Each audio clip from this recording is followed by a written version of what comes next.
At this time, we are pleased to welcome the Consul General of Venezuela in Toronto, Comrade Luis Acunas. Please welcome.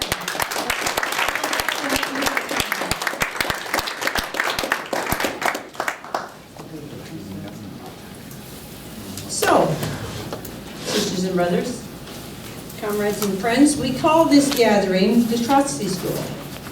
Why?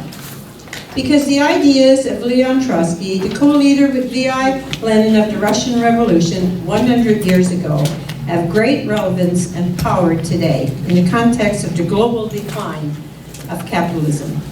From the general strikes in France and Greece, to the anti-austerity movements on every continent, to the independent vote in Catalonia and Kurdistan, to the strike of community college teachers across Ontario, there is a resistance to the system. Black Lives Matter, Idle No More, anti-Trump marches, anti-fascist rallies. These all show that discontent with the big business agenda is increasingly visible. More people today are looking for answers. Many are turning to revolutionary Marxism for a scientific explanation of the ills of capitalism. Moreover, they want to know what to do about it. This weekend, we will be looking at history, politics, and economics. We will propose a concrete program for action. We are proudly part of the working class. Workers are the vast majority of the so-called 99%. But if the problem was just a matter of overcoming the 1% minority, the working class would have solved the problem a long time ago with a simple vote. Unfortunately, there is a huge apparatus of control that keeps the capitalist class in power. Divide and rule is their method. The challenge facing the working class is to unite across the lines of oppression, whether the basis of that oppression is race, gender, sexual orientation, language, or nationality. We need to unite. But to do so in an effective way, we need to develop and implement the program and strategy required for working class victory. By critically assessing political issues, past and present, as we will do at this conference, we can find the way forward. The theme of the conference is Lives in the Revolution. Ideas for change come from real people engaged in political practice. They come from human beings in the context of real class struggles. Classes have the decisive power to shape history, but individuals lead classes. This weekend we will look at some outstanding heroes of the international working class. But we begin tonight with fascism. What is it and how to fight it? There will be a presentation by Yasin Kaya, a leading member of Socialist Action in Canada, who first joined the socialist movement in Turkey, and by Steve Ellis, a longtime socialist and lawyer who works north of Toronto. Tomorrow, Saturday, November the 19th, we start at 10 a.m. with Canadian revolutionaries. Papineau, Riel, Ginger Goodwin, Maurice Spector, Ross Dowson, 1980s women into industry. The speaker is Robbie Mahood, leader of SALAS, based in Montreal. At 12 noon, there will be a break for lunch. We invite you to visit our huge literature display. And remember, the season of gift giving is just around the corner. Just a pause for the cause. And of course, at 1 p.m., Rosa Luxemburg, revolutionary and internationalist. Our guest speaker is Zaren Mortizian, a longtime political activist from Iran. At 4 p.m., Che Guevara, the enduring and inspiring revolutionary icon, 50 years after his murder. Speaker will be Bob Lyons, Socialist Action correspondent based in Central America, actually Costa Rica. And he's also a former NDP MLA in Saskatchewan. He was. Not anymore, he's in Costa Rica. These are all very big questions. We hope that they will be addressed to your satisfaction. We invite your participation in all the discussions so that we can learn from one another. We are approaching the 22nd year since the founding of Socialist Action. SA is a revolutionary socialist organization of workers and students, women and men, youth and veterans of the class struggle. We are pleased to welcome activists from across Southern Ontario from different unions, feminist and anti-poverty coalitions, from the NDP, student organizations, and social protest movement to this event. Our aim, as socialists, is to put knowledge to work for fundamental change. We strive to build a mass revolutionary workers' party that will play a decisive role in ending capitalist minority rule. We seek to create a socialist democracy based on majority rule. We invite you to join Socialist Action. Separately, we cannot win. Only together we can achieve the goal of liberation. We hope this conference will convince you to unite with like-minded people to create a better world.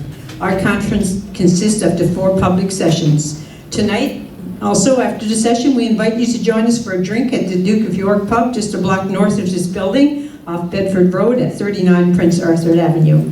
On Saturday at adjournment, we will host a social at the Duke of York pub as well.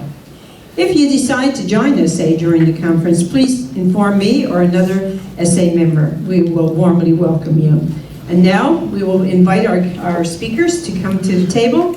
And our first speaker is Comrade Yasin Kaya. He's a leading member of Socialist Action, the son of a coal miner. He became politically active in Turkey and studied political economy at York University. Yasin is a steering committee member also of the NDP Socialist Caucus. And Brother Steve Ellis is a longtime socialist and lawyer who works north of Toronto. He is presently involved in Palestine Solidarity and anti-fascist campaign. They will now speak. They have each 30 minutes, and then after they speak, we will open the floor up for a Q&A. So take it away. Thank you, Elizabeth. Thank you very much. How is everybody doing? Good, great. Because today I will give a call to my father in Turkey. I'll say tonight in Toronto, 60 people came to an event on fascism, and these are all committed revolutionaries, or they will become committed revolutionaries very soon. And look around yourselves, because these people around yourselves will be in the ranks of a revolutionary movement in Canada. When the revolution starts, these people will be on the streets fighting against the fascists and their apparatus. And we will together overthrow capitalism. So everyone in this room is a potential revolutionary. So do not forget these faces. So,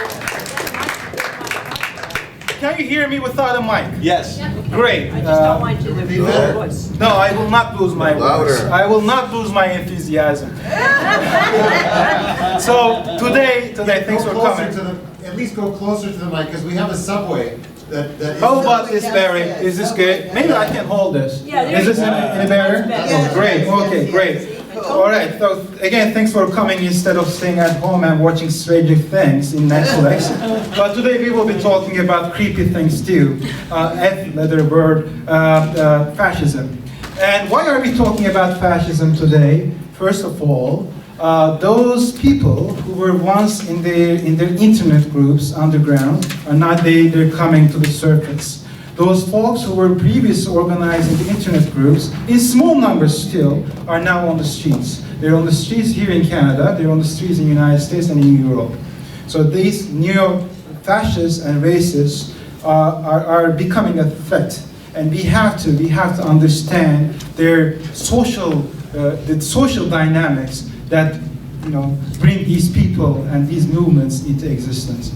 And secondly, capitalism is still in a crisis. And when capitalism is in crisis, 99% of the people are being pushed to poverty, impoverishment.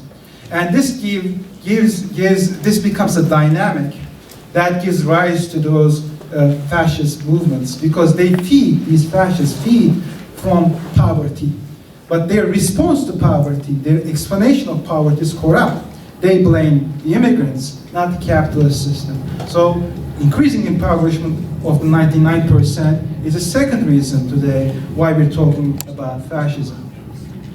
And my objective today is twofold. First of all, as an organizer, and there are many organizers in this room, I want to contribute to the movement, mass movement, that is the only answer to fascism. You cannot get rid of fascism if you're not organized. Only a mass movement can overcome fascism.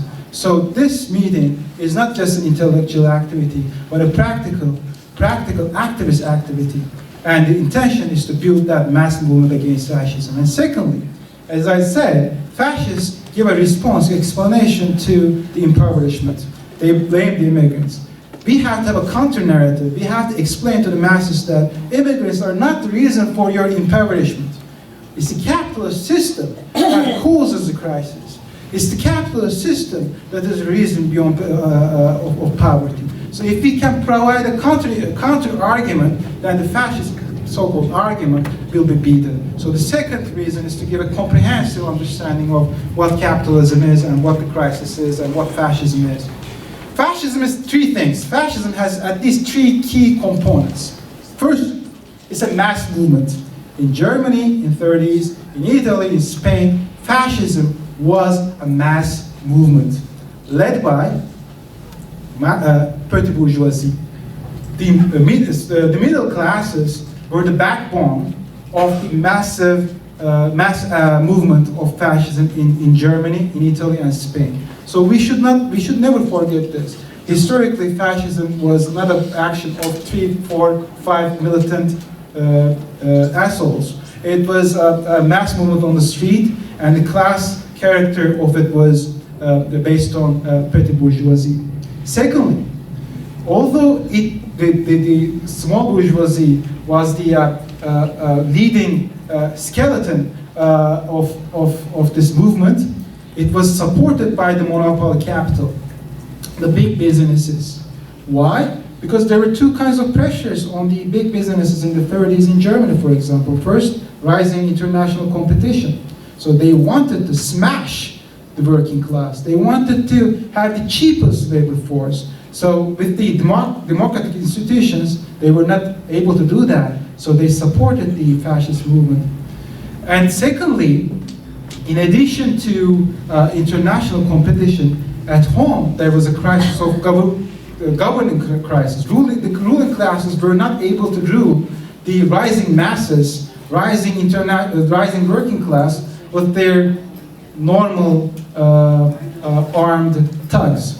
The police was not enough to stop. The normal operation of the police was not enough to control the rising working classes against capitalism. Hence, the monopoly capital, the big bourgeoisie, wanted to smash the working class, hence they supported the fascist movement. And the third character of fascism is, it doesn't have a lukewarm, very mild opposition to working class and their organizations. Fascisms want to destroy all the existing independent working class organizations. That's what happened in Germany, what happened in Italy, what happened in Spain, and this is what will happen if we do not stop fascism from rising. Entire working class organization is the target of fascism, including, for example, if they give an example from today's world, today's Canada, NDP, the Ontario Federation of Labor. The fascists would want to destroy these organizations. So that's the third element of fascism. Let's go a bit deeper and start talking about the crisis. As I said, the crisis of capitalism was one of the key elements of the background of the rise of fascism. Crisis, well, as you know, capitalism it has inherent characteristics that make it prone to crisis. Crises are the internal element of capitalism. We cannot talk about capitalism without its crises. So the crisis that erupted in 2008 is not a random fact. It's not a result of a couple of bad corporations. The crisis that erupted in 2008 was due to the internal structure of capitalism. How do I know this? Well, Marxist theory that is equipped by analysis, careful analysis of history shows us that. Well, look at it, like in the 1870s, there was a big crisis, the capital race of profit was in decline, and that brought a serious base of massive labor action, and then 2 world wars. Similarly, like the 30s crisis was followed by destruction, and fascism was born in the ruins of such crises. And now we have to be really careful. We're still experiencing a capitalist crisis that causes a social crisis. Millions billions of people are impoverished, they are losing their means of subsistence, and homelessness is growing, of course, and this is like a very fertile ground for fascism to rise. So we should never forget this. Capitalism, capitalist crises are a condition of fascism, and capitalist crises are not random accidental phenomena, they're inherent qualities, characteristics of capitalism. Moreover, as I said, if you analyze all fascist mass movements, they have a common characteristics. They want to annihilate, like they want to destroy all existing working class organizations. And we already talked about this. Due to the internal crisis and international competition, monopoly capitalists want to destroy all the working class institutions. And thirdly, this is not well explained in most of the writings on fascism, but we should also talk about the leadership crisis. What do I mean with this? Obviously, like in Germany, for example, before Hitler's coming to power, there was a very strong labor movement led by the Social Democrats, but there were communists too. One characteristic of that movement, though, was a absence of a strong leadership equipped with revolutionary theory that could lead the massive labor movement. We call this a leadership crisis. And how can you solve the leadership crisis? We can solve the leadership crisis by starting now. When the masses organize and go to the streets in massive numbers, it would be too late to organize the leadership. You should build the leadership right now so that it can be ready to lead the masses when the time comes. Without a leadership, the massive organizations, massive labor organizations, are very fragile against the threat of fascism. That's the third aspect of the crisis. That's the leadership crisis that gave rise to capitalism. So I will read you a couple of quotes by my favorite person, Trotsky. I want to read a quote by Trotsky, who I think, in my mind, in my opinion, gave the best explanation of the rise of fascism in Europe. Also because I love the way he writes things. I think he could be a novelist or a poet if he did not choose the revolutionary path. He says, on the conditions that gave rise to fascism, the gigantic growth of National Socialism is an expression of two factors: a deep social crisis, throwing the pretty bourgeois masses, that's middle classes, small peasants, shopkeepers, those who who are not workers, but they do not have big factories, obviously. So it's the first factor is a deep social crisis, throwing the petty bourgeois masses off balance, and the lack of a revolutionary party leadership that would be regarded by the masses of the people as an acknowledged revolutionary leader. If the Communist Party is the party of the revolutionary hope, then fascism as a mass movement is the party of counter-revolutionary despair. That's Trotsky, end of quote. Another quote by Trotsky, I like him. Fascism has opened up the depths of society for politics. Today, not only in peasant homes, but also in city skyscrapers, there lives alongside of the 20th century, the 10th or 13th. 100 million people use electricity and still believe in the magic power of science and exorcism. The Pope of Rome broadcasts over the radio about the miraculous transformation of water into wine. Movie stars go to mediums. Aviators who pilot miraculous mechanisms created by man's genius wear amulets on their sweaters. So, impoverishment, and masses lose their sense of orientation. They're led by all these popes and interesting religious figures in the times of such crisis. So this is also a condition that gives rise to fascism. Okay, let's go on. I talked about the crisis background, the one key component of fascism, condition of fascism, that's the crisis. And let's talk about the class basis of fascism. Let's talk about two aspects of it, like the monopoly capitalism. So, monopoly capitalism, with monopoly capitalism, we don't mean like a small or competitive business organizations. With monopoly capitalism, we're talking about the big capital, And at this point in time, capitalism is regulated, as you know, and dominated by the monopoly capitalists. So they're a key component of the late capitalism. The competitive phase of capitalism is forgone, it's over, and we're not going back there. So the capitalism that is described by folks like Adam Smith is gone. The capitalism's dynamism is gone. Due to the inherent qualities of capitalism, which is centralization and concentration of capital, we have big corporations which are eating up the smaller ones. Anyway, monopoly capitalism is a key component of fascism. We talked about this. Due to international competition, internal crisis of the capitalist system, due to rising pressures from the working class, the monopoly capitalists favor rise of fascism that aims to destroy the working class organizations.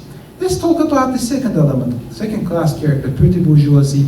The word is French, small bourgeoisie it means, right? And who is petty bourgeoisie today? That's a very interesting question to ask today. I work for the government.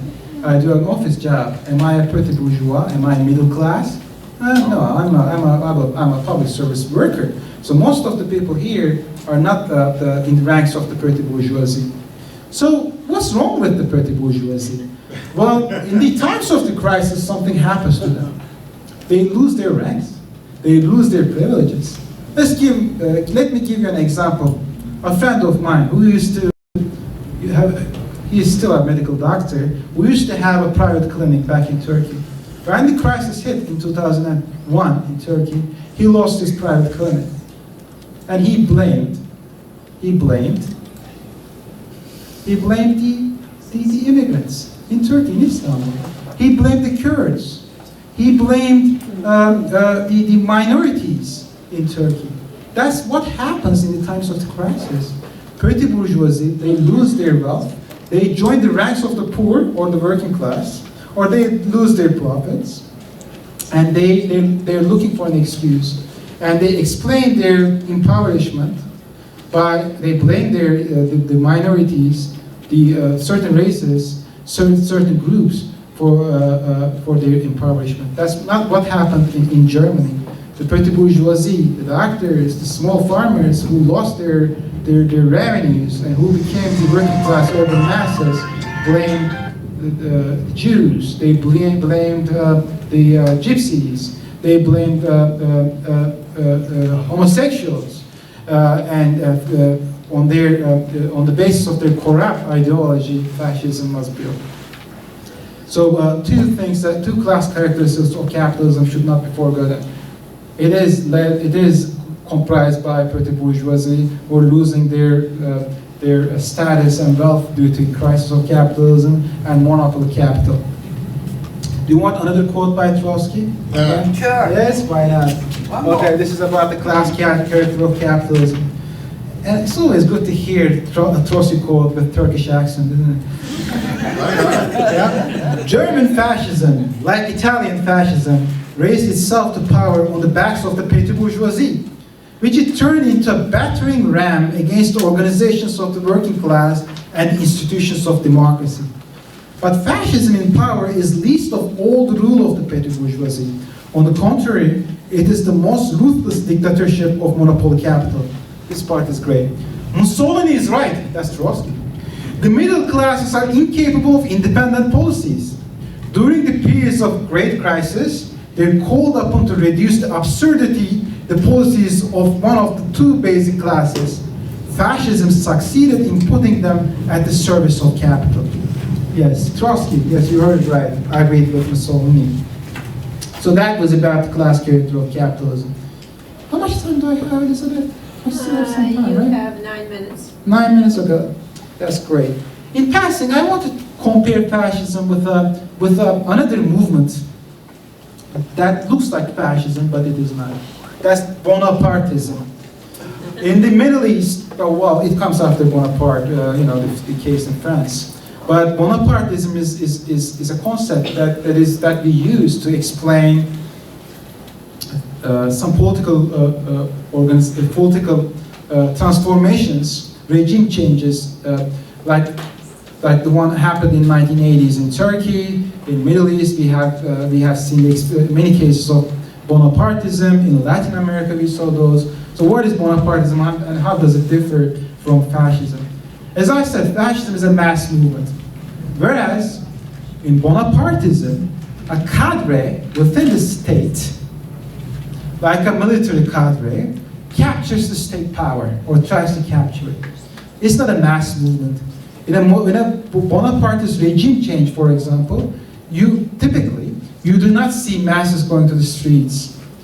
It happens within the institutions of organizations, and within the state, a cadre, mostly military cadre, takes over the entire power. And secondly, history shows us that in Bonapartist movements, the leaders are mostly aristocrats or they come from the privileged classes. Not in fascism. In fascism, Mussolini, Hitler, these guys were among the masses. They made themselves, you know? And that's the second interesting thing about fascism. Their leaders know about the masses and how to appeal to them because mostly they rise to the power from the ashes. They're coming from the masses. So the enemy, fascism, is very, very dangerous. But it's good to have that concept, know the difference between Bonapartism and fascism. Also because, you know, there are many authoritarian movements in different characteristics. So if you can differentiate Bonapartist movements and fascist movements, then you will be in a better position to develop policies against them, right? And since we talked about policies against fascism, let's talk about that, how to fight fascism. And this is the last part, the last third of my presentation, how to fight fascism. You have to fight against fascism. Our fight against fascism should be very different than the fight of the German SPD, Social Democratic Party in Germany in the 1930s, because they got it wrong. They let Hitler come to power. What was their mistake? Well, the Communist Party then made a mistake too. So there was a Social Democratic Party and Communist Party in Germany. The communists said, you know, we shouldn't work together with the social democracy. After all, they're social fascists. They're social fascists, they called the SPD, Social Democratic Party. Just for those who like, comparisons, SPD, the Social Democratic Party back then was similar to NDP today, but of course it had more members. It was a more significant political power, and arguably their policies were a bit more progressive than today's NDP.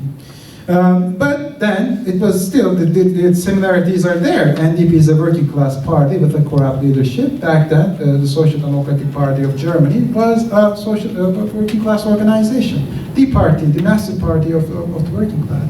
But the Communist Party, folks like you, Julius, said, I don't want to work with the social fascists. Of course, not like you, because you're not a Stalinist. Thank you. That was a compliment. A Trotsky is complimenting a Trotsky. You're not a Stalinist. Anyway, so one mistake that the communists back then made was calling the Social Democratic Party in Germany a social fascist party and not agreeing, not supporting the idea of an alliance, a united front with that party. So we should not do that. Because fascism is a mass movement, and it can be smashed only by mass action. And to build that mass action, we need to ally. Despite our differences, we need to ally with social democracy. In short, if a fascist threat rises in Canada, if fascism becomes a very significant force, we should look, even now, to fight against fascism, we have to build the mass movement, and that process cannot be done without allying with NDP and without mobilizing the Ontario Federation of Labour, for example. So the first mistake that we should avoid is isolation and not allying with the existing organizations of the working class. The second mistake is what the communists in Spain did, and that is trusting the existing bourgeoisie, the parties of the bourgeoisie. And some of the Marxists today make the same mistake in their approach to the Democratic Party in the United States. That's trusting the so-called more progressive wing of the bourgeoisie. That is trusting the lesser evil. That is a recipe for failure, and we should always support and build and support independent organizations of the working class. And thirdly, in Italy, the first example was from Germany. Second, trusting democratic bourgeoisie, democratic wing of bourgeoisie was an example from Spain. And let's give an example from Italy and what the communists failed to do there. They failed to arm the masses against fascism. They failed to arm the masses. The masses back then in Italy did not have the means to fight against armed fascists. We have to arm the working class. 3 minutes. In order to smash fascism. We're not pacifists in that sense. We cannot rely on the police or the armed apparatus of the state today. We have to build our own armed organizations when fascism becomes a massive force on the street. That's what the Italian communists did wrong, and we have to be aware of that mistake. And since I have 3 minutes, I will repeat. Since I have 1 minute. 2.5 minutes. All right, so I will just to underscore the importance of united front. I will again rely on Trotsky. I think he said it all on the importance of united front to beat fascism. He said, this time I will read very slowly because I have 2 more minutes. The Communist Party must call for the defense of those material and moral positions which the working class has managed to win in the German state.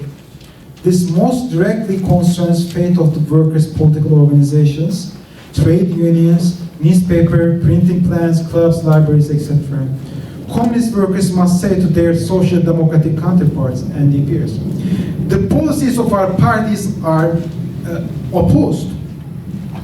But if the fascists come tonight to wreck your organization's whole, we will come running, arms in hand, to help you. Will you promise us that if our organization is threatened, you will rush to our aid?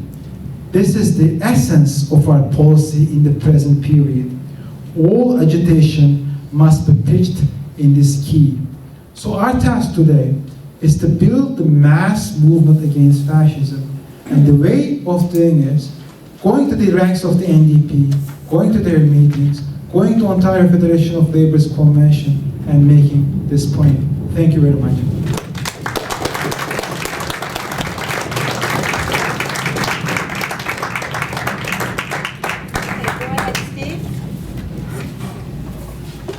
Hi everyone. How's everyone doing? Great. Good? Closer. Feel Closer to the mic, please. closer? Even closer? Oh, yeah, How's that? that's good. Even better? Better? Closer to the Even mic. closer? Should I swallow it then? Should I get intimate with the mic? Get the sound man to turn up the sound. Oh, anyway, Yeah, that's right. that's fine. I want to thank Barry and Socialist Action for inviting me to say a few words. I'm active in the BDS movement, Palestine Support. I'm also part of a small socialist group called the Sunday Night Gang, of which Sareen is a member as well. We're a non-sectarian group of Marxist rebels, and we're happy to be here with you today. We're here to talk about fascism, and if you weren't paying attention, you might have noticed a number of weeks ago an event that happened in Charlottesville. Perhaps you saw what happened in Charlottesville. And I think for a lot of people it really woke them up to the horrors and possibilities of a growing fascist movement in the heart of the beast in the United States. Earlier this week, if you were watching the news, you might have seen a huge demonstration in Warsaw, Poland. 60,000 Nazis demonstrating, calling for an Islamic Holocaust. If that's not truly frightening, I don't know what is. So this is a topic which is timely, it's important, and we know that as long as this system operates the way it does, that fascism is going to be a pesky reality that we're going to have to deal with on an ongoing basis. So I'm going to be not quite as charismatic as my friend to the right here, but I do have some notes here and some thoughts I'd like to share with you. I have been involved with a number of the anti-racist and anti-fascist organizations locally, and have been involved with the demonstrations and do have some opinions about how we might better organize to counter these cowards and build the type of world that we need to see. Okay? So we'll start there. On January the 29th of this year, Alexandre Bissonnette walked into the Quebec Islamic Center and killed 6 Muslim men and injured another 19. You might remember that earlier in the year. It was later reported that the killer was motivated by anti-Muslim racist politics. As we've seen, Canada is not immune from the rightward shift politics that we've seen in the US. Canada is not immune because we're part of a global capitalist system, a system which lurches from one crisis to the next. In situations of economic insecurity, right-wing ideas can take hold. This is doubly so when the left is weak and on the defensive, which is the case in Canada as well. Canada has seen its own battle against the racist and fascist right. Right here at Nathan Phillips Square in Toronto, and in places like London and in Peterborough, we have seen these groups attempt to get a foothold. Usually, they are outnumbered by anti-racist demonstrators, which is good. So far, anti-racist counter-demonstrators have kept their growth in check. But they're still out there, looking to take advantage of the next crisis. We've heard of the term alt-right. You've perhaps heard that term. Translated, that means fascist. Alt-right is a rebranding attempt by the American Nazi Richard Spencer to soften the Nazi image. Right? We've seen that. The new sort of 21st century fascism. You know. Alt-light are the racist right organizations which are not fascist, but seek to scapegoat Muslims for the crisis of the system. Right, Muslims and immigrants and so on and so forth. So I'm going to talk a little bit about the issue of free speech, because we've seen that come up time and again. It's usually the right that's crying about their right to free speech, and they're usually upset about anti-fascist demonstrators. So let's talk a little bit about the concept of free speech. Free speech is a right that guarantees that the state not censor speech, but not a right to speak uncontested from below. In other words, people on the racist right have the right to speak, but we damn sure have the right to demonstrate against them. We understand that ideas can have a material impact insofar as they can embolden racist actors, in some cases lead to violence and increase marginalization of oppressed groups. While we will not call on any universities or state entities to suppress speech, we will contest their speech ourselves through protest, picketing, and mass interruptions when it is beneficial. We need to examine on a case-by-case basis the nature of each speaker and not give in to the tendency to characterize everyone on the right as fascist. This is particularly important at a moment when the actual fascist movement is growing in this country. At every step of the way, we need to consider each individual speaker and think not only about what we can do to protest their speech in the narrow sense, but also what we can do to delegitimize their ideas. The goal is to build the capacity of a broad-based mass movement to challenge and push back the right. That's that broad-based mass movement that this gentleman was talking about. the United Front that Trotsky talked about, the United Front that Clara Zetkin talked about in the early 20s.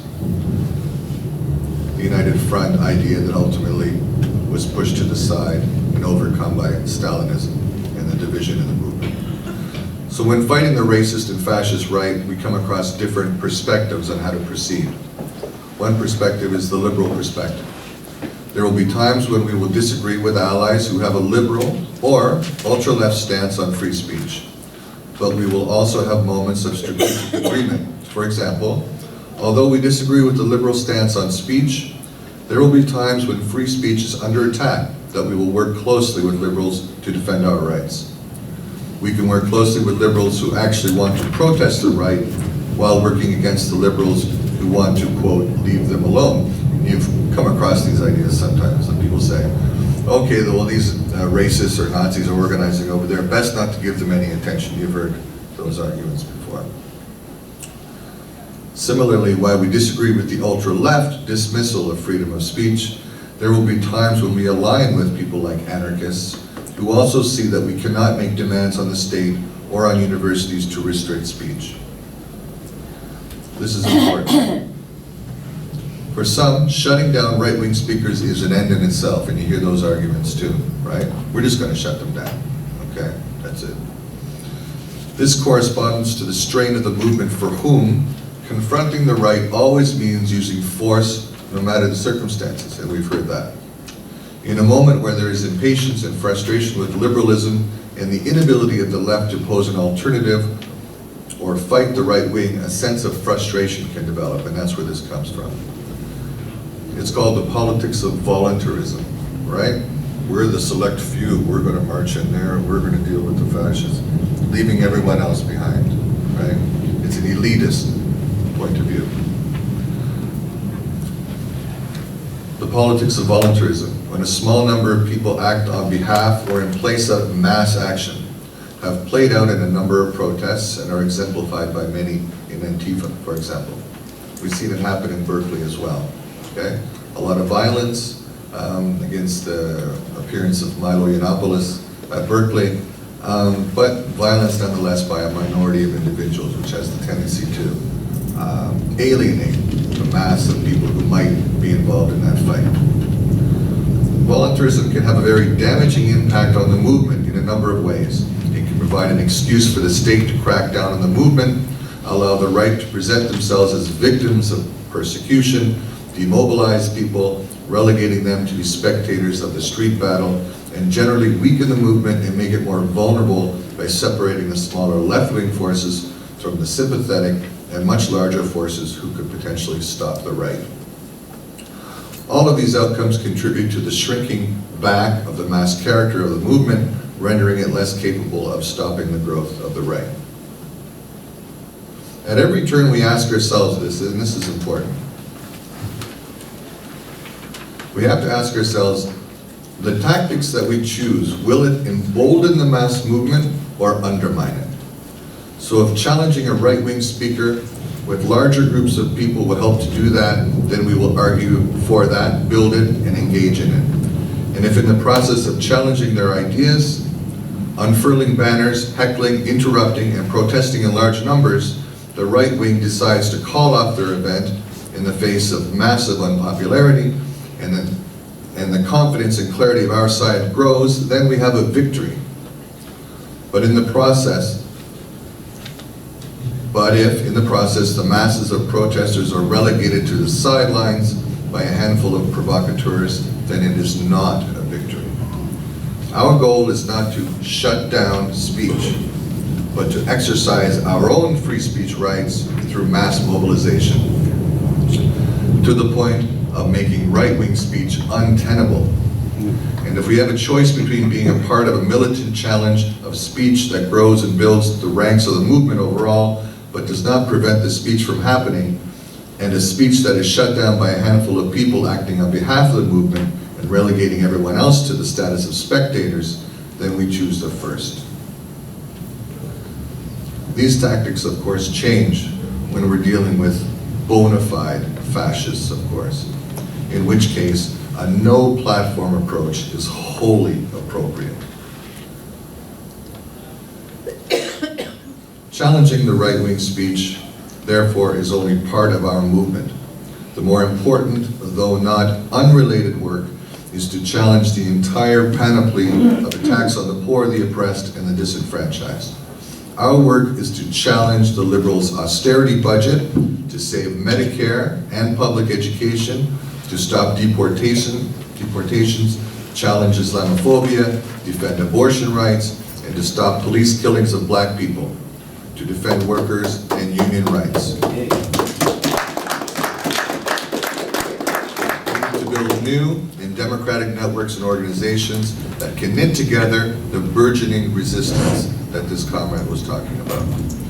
The challenging of speakers when they come to spread their vile hate should be part of this, but should not be seen as a replacement for this, or an end in and of itself. It should be subordinate to the needs of building a movement that can push back the attacks on workers and oppressed people as a whole. In other words, what I'm arguing is that if you've got Jordan Peterson, and you know who he is, organizing a meeting, that you might approach that differently than if a gang of local Nazis, like in the Canadian Nationalist Party, are organizing a meeting. You might approach that tactically in a very different way. And again, in terms of dealing with bona fide fascists, a no-platform approach is wholly appropriate, and we can talk about that in discussion.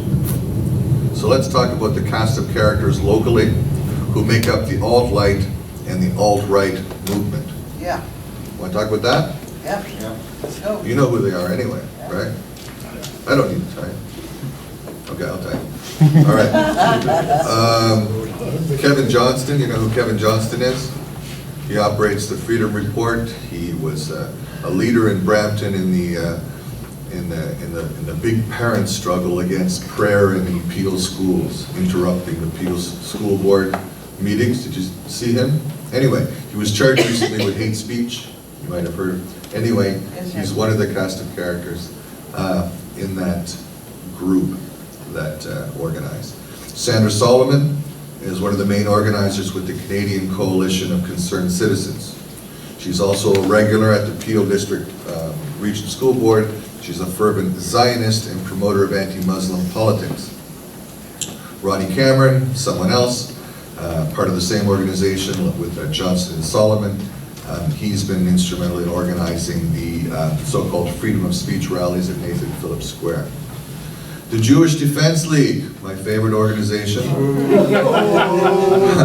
is willing to get involved with any campaign that bashes Muslims. That means they stand with anyone, even white supremacists.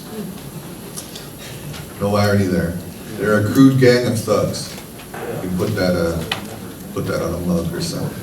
The Soldiers of Odin, you've seen them recently, an anti-immigrant formation that have tried and failed ultimately to lead a respectable organizational life. They've split. Recently, another organization has formed out of that split called the Northern Guard. They were at the last demonstration in October at Nathan Phillips Square. Another group called Rise Canada, which is led by Ron Banerjee, is a Hindu chauvinist organization and will take any opportunity to bash Muslims. The common denominator here is hatred of Muslims, okay? These people are disgusting racists. And they're the people who've been organizing in Nathan Phillips Square and in other places across the country. In all, the movement for the moment, anyway, is dominated by the racist right. It is not dominated by the fascist right, not at this time. And again, because of that fact, I think informs our tactics. There's much to learn from the socialist tradition in the fight against fascism, and that's what my friend was hinting at in his presentation. We can see from historical battles that the socialist emphasis on mass struggles holds the key to defeating fascism in the here and now. Okay? So we learn from our history, right? We learn about what happened in Christie Pitts in 1933. We learn what happened at Cable Street in 1936. All important battles where white workers and workers of color and Jews all organized together to defeat a common enemy And when they organize like that, it's called what? A united front. A united front tactic that would have defeated Hitler back in the late 20s and 30s had workers been able to see past the Stalinist blinders in their eyes in Germany. Let's be clear, the fact is, we will not be able to replicate the success of Cable Street right away. We have reached a stalemate, ultimately, at Nathan Phillips Square with these groups. We must rethink our strategy and stop relying on the usual suspects to show up at demonstrations. You know, you put out the call on Facebook and hope people come out, right? Yeah. Last time around, there were about 40 racists and Nazis. Oh, by the way, in this group, there is a smattering of actual white supremacist Nazis in that organization. They were caught in the last few days putting up posters at U of T. I don't know if you caught them. If you've been at the demonstrations, you recognize the faces. So there is a smattering of Nazi types in the organization, but they don't constitute the majority of racists at this time. We have to keep an eye on them. At the demonstrations, there's about 40 racists and Nazis, about 30 police or so, and about 100 and 120 counter-demonstrators.